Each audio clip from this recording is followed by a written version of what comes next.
নমস্কার। প্রভাত চক্রবর্তীর ছেলে ফণীভূষণ চক্রবর্তীর দীর্ঘ বছরের সাথী শ্রদ্ধেয় নকুলচন্দ্র দে, যার কাছ থেকে এই কথাটা শুনেছিলাম, তিনি ওই ফণীভূষণ চক্রবর্তীর কাছ থেকে এই অদ্ভুত লীলার কথা তিনি শুনেছিলেন। ফণীভূষণ চক্রবর্তীকে তার বাবা প্রভাতচন্দ্র চক্রবর্তী বলেছিলেন, ঠাকুর বলেছিলেন, ভক্তের বোঝা ভগবান বয়। প্রভাত চক্রবর্তী শ্রী ঠাকুরের একনিষ্ঠ ভক্ত। শ্রী ঠাকুর প্রভাত চক্রবর্তীর বাড়িতে তখন ছিলেন। একদিন সরাসরি ঠাকুরকে বললেন, আজ আপনাকে একটা প্রশ্ন করব, আপনাকে সঠিক উত্তর দিতে হবে। শ্রী ঠাকুর বললেন, আপনি যা কন আমি তো সব কথারই উত্তর দেই। প্রভাত চক্রবর্তী বলছেন, না, এই প্রশ্নের সঠিক উত্তর আপনাকে দিতে হবে। আপনার নানা রকম শ্রীপট দেখতে পাই, কিন্তু সবখানেই কণ্ঠিমালা পরা আছে।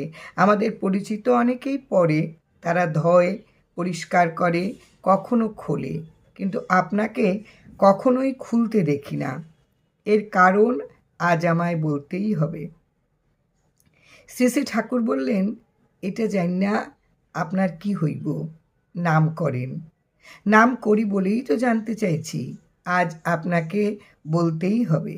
অনেক চাপান উত্তরের পর ঠাকুর বলতে শুরু করলেন, 500 বছর আগে শ্রী চৈতন্য ওরফে শ্রী রাম ঠাকুর পর্যটনে বেরিয়েছিলেন। দক্ষিণ ভারতে ভ্রমণকালে তিনি এক বাড়িতে এক পক্ষকালের জন্য ছিলেন। সেই বাড়িতে স্বামী, স্ত্রী আর তাদের একটি পুত্র সন্তান। স্বামী স্ত্রী দুজনার ভীষণ আনন্দ, স্বয়ং ঠাকুর তাদের বাড়িতে আছেন। ছেলেটি চৈতন্য ওরফে শ্রী ঠাকুরকে দেখেই কাঁদতে শুরু করে। এতে বাড়ির লোক চিন্তিত হয়ে পড়ল বাচ্চার এই আচরণে। একদিন বাড়িতে কেউ ছিল না, ছেলেটিকে প্রশ্ন করলেন শ্রী চৈতন্য, এমন কাদার কারণ কি? ছেলেটি বলল, তোমার এই রূপ আমার ভালো লাগে না, তোমার বাঁশি বাজানোর রূপ ওটা আমাকে দেখাও। ছেলেটিকে দেখালেন কৃষ্ণ রূপ। এরপর থেকে ছেলেটি আর কখনো কাঁদেনি। এক পক্ষ কাল পরে শ্রীচৈতন্য যখন চলে যাচ্ছেন, বাচ্চাটির বায়না শুরু হলো, ঠাকুরের সাথেও সে যাবেন। বোঝালেন শ্রীচৈতন্য, বাবা মায়ের দেহ অবসানের পর তিনি ডেকে নেবেন আর নবদ্বীপে একসঙ্গে থাকবেন, কথা দিলেন।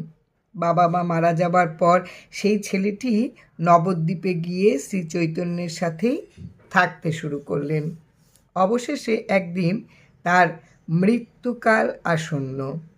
বিছানায় শায়িত সেই ভক্ত স্বয়ং শ্রী চৈতন্য শয়নকক্ষে বিছানার পাশে দাঁড়িয়ে দেখেন চোখ দিয়ে জল গড়িয়ে পড়ছে। জানতে চাইলেন, ঠাকুর তুমি কাঁদছো কেন? এত বড় ভক্ত তুমি, এত নাম করেছ, তোমার এই কণ্ঠ শুধু নামই করেছে, তুমি তো ভাগ্যবান। উত্তরে সেই ছেলেটি জানিয়েছিল, আমি তো জানি আমি তোমার কাছেই যাব, কিন্তু আমার দেহ অবসানের পর আমার এই কণ্ঠ তো হারিয়ে যাবে। এত নামে ভরা কণ্ঠ, সেই দুঃখেই আমি কাঁদছি। শ্রী চৈতন্য তখন বললেন, ঠিক আছে, এই নামে গাথা কণ্ঠ আমি গলায় ধারণ করলাম। সেই থেকেই কণ্ঠমালা আজও শ্রী ঠাকুরের গলায়।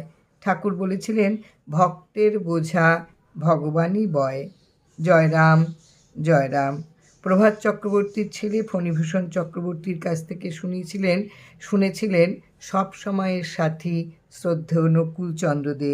আমরা ভাগ্যবান, ওনার কাছ থেকে শুনেছিলাম। উনি যখন এই কথাগুলো বলছিলেন, উনি কাঁদছিলেন। ওনার সাথে আমাদেরও প্রত্যেকের চল। একদিন শ্রদ্ধেয় নকুলচন্দ্র দে ফণীভূষণ চক্রবর্তীর বাড়িতে গেছেন। ফণীবাবু অন্ধ ছিলেন, একাই থাকতেন।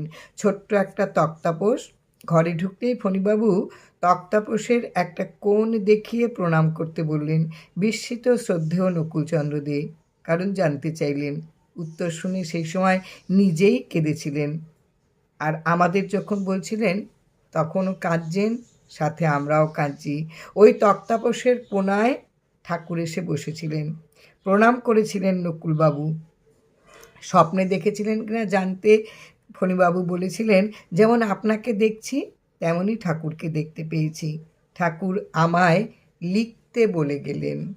অনেকেই অনুরোধ করেছিলেন ফণীবাবুকে লেখার কথা, বই, তার ঠাকুর সম্বন্ধে বই লেখার কথা, কিন্তু ফণীবাবু সেটা করেননি। অবশেষে ঠাকুর এসে বসে থেকে তাকে বলে গেলেন যে ঠাকুর এ কথা লিখতে। তিনি অন্ধ ছিলেন। পরবর্তীকালে শ্রুতিতে রাম ঠাকুর, যেটা আমরা উপহার পেয়েছি এই ফণীভূষণ চক্রবর্তীর লেখা। জয় রাম, জয় রাম।